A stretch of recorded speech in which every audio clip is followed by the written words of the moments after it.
কল্পনা করুন, একটা সম্পূর্ণ ট্রেন শতাধিক যাত্রী নিয়ে রওনা হলো, কিন্তু সে ট্রেন আর কোনোদিন দেখা যায়নি। না কোনো লাশ, না কোনো ধ্বংসাবশেষ, কিন্তু রয়ে গেছে একরাশ প্রশ্ন। আজকে জানাবো পৃথিবীর ইতিহাসে হারিয়ে যাওয়া এমন 3টি ট্রেনের রহস্য, যেগুলো আজও আমাদের বিজ্ঞান ও যুক্তির বাইরে। Number 1, the gentry train, Italy, 1911 সাল, ইতালির রোম শহর জেন্টি নামের এক প্রাইভেট কোম্পানি একটি বিলাসবহুল ট্যুরিস্ট ট্রেন চালু করে। মাত্র 23 জন যাত্রী ছিল অনবোর্ড। ট্রেনটি লম্বডি পাহাড় অঞ্চলের এক পুরনো টানেলে ঢোকে, কিন্তু টানেল থেকে আর কখনো বের হয় না। বহু খোঁজাখুঁজির পরও ট্রেন, যাত্রী, এমনকি চালক কাউকেই খুঁজে পাওয়া যায়নি। ঠিক 100 বছর পর সোভিয়েত রাশিয়ার একটি মানসিক হাসপাতালে কিছু অদ্ভুত পোশাক পরা লোক হঠাৎ হাজির হয়। তারা নাকি বলে, আমরা ট্রেনে ছিলাম, হঠাৎ চারপাশে কুয়াশা আর বিকট শব্দ, তারপর আর কিছু মনে নেই।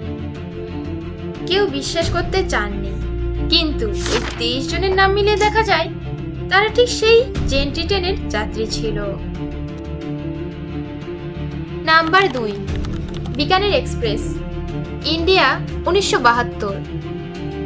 এবার যাই ভারতের রাজস্থানে। 1972 সালে বিকানের এক্সপ্রেস এক ভোরে রওনা দেয়। ট্রেনটি এক ঘন কুয়াশাচ্ছন্ন এলাকায় ঢোকে এবং ঠিক তখনই সব যোগাযোগ বিচ্ছিন্ন হয়ে যায়। সাইলেন্স, না কোনো সিগন্যাল, না কোনো জিপিএস। পুরো 1 ঘন্টা কোনো স্টেশনে পৌঁছায় না ট্রেনটি। এরপর হঠাৎ করে, ঠিক যেন কিছুই হয়নি, ট্রেন আবার চালু হয় এবং পৌঁছে যায় স্টেশন।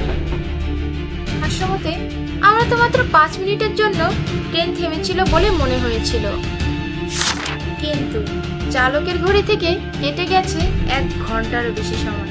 তাহলে সেই 55 মিনিট গেল কোথায়? Number 3, Tokyo mystery train, Japan, 1984 সালে জাপান টোকিও মেট্রো লাইনে একটি ট্রেন প্রতিদিনের মতোই যাত্রী নিয়ে যাত্রা শুরু করে, কিন্তু এক স্টেশন পেরিয়ে আর কোনো স্টেশনে পৌঁছায় না। সিসিটিভি ফুটেজে দেখা যায় ট্রেনটি ট্র্যাকে আছে, কিন্তু ধীরে ধীরে যেন অদৃশ্য হয়ে যাচ্ছে। কেউ বলেন এটি হ্যাকিং ছিল, কেউ বলেন দৃষ্টিভঙ্গ, কিন্তু আজও ওই ট্রেনের হদিস মেলেনি। ট্রেনটা কোথায় গেল এখনো উত্তর মেলেনি।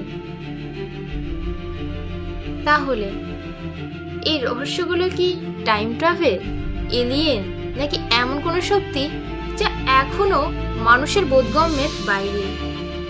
আপনার মতামত কি? নিচে কমেন্ট করে জানাতে ভুলবেন না। ধন্যবাদ।